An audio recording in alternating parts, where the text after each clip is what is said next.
2 வயசுல தன் தாய் கிட்ட இருந்து பிரிச்சுட்டு வந்த ஒரு ஓர்கா பெருசா வளர்ந்து 3 மனுஷங்களை கொண்டிருக்கு அப்படின்னா உங்களால நம்ப முடியுமா?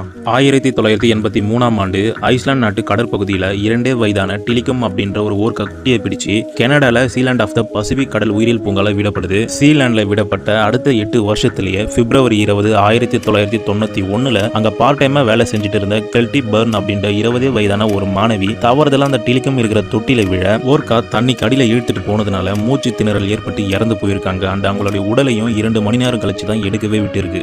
இந்த ஒரு சம்பவத்துக்கு அப்புறம் சீலாண்டை மூடப்பட்டு அமெரிக்காவின் புளோரிடா மாநிலத்தில் இருக்கிற சீ வேர்ல்டு நிறுவனத்திற்கு இந்த ஓர்காவை விற்கப்படுது. சீ வேர்ல்டுக்கு வந்த அடுத்த 7 வருஷத்திலேயே ஜூலை 6, 1999ல டேனியல் டூக்ஸ் அப்படின்ற ஒரு நபர் அந்த டிலிகம் இருக்கிற தொட்டில இறந்து கிடந்திருக்காரு. ஆனா இவர் மனநலம் சரியில்லாத நபர் அப்படின்னு சொல்லி இது தற்செயல தான் நடந்திருக்கு அப்படின்னு இந்த கொலையை மூடி மறைக்கிறாங்க. இந்த ஒரு டெத்து தற்செயல நடந்திருக்காது அப்படின்றதுக்கு ஆதாரமா பிப்ரவரி 24, 2010 அன்னைக்கு சீ வேர்ல்டு ட்ரைனர் டான் பிரான்சோ அப்படின்ற ஒரு லேடி வழக்கம் போல நிகழ்ச்சியை முடிச்சுட்டு டிலிகம் கூட விளையாடிட்டு இருந்த அந்த ஒரு சில நிமிடத்துல அவங்க தலைமுடியை பிடிச்சு தண்ணி கடியில இழுத்துட்டு போயிருக்கு. இதை பார்த்த மற்ற ட்ரைனர்ஸ் எல்லாம் எவ்வளவு முயற்சி பண்ணியும் அவங்களை காப்பாற்ற முடியாம உடம்புல பல எலும்புகள் நொறுக்கப்பட்டு தசைகள் கிழிக்கப்பட்டு கொடூரமா இறந்து போயிருக்காங்க.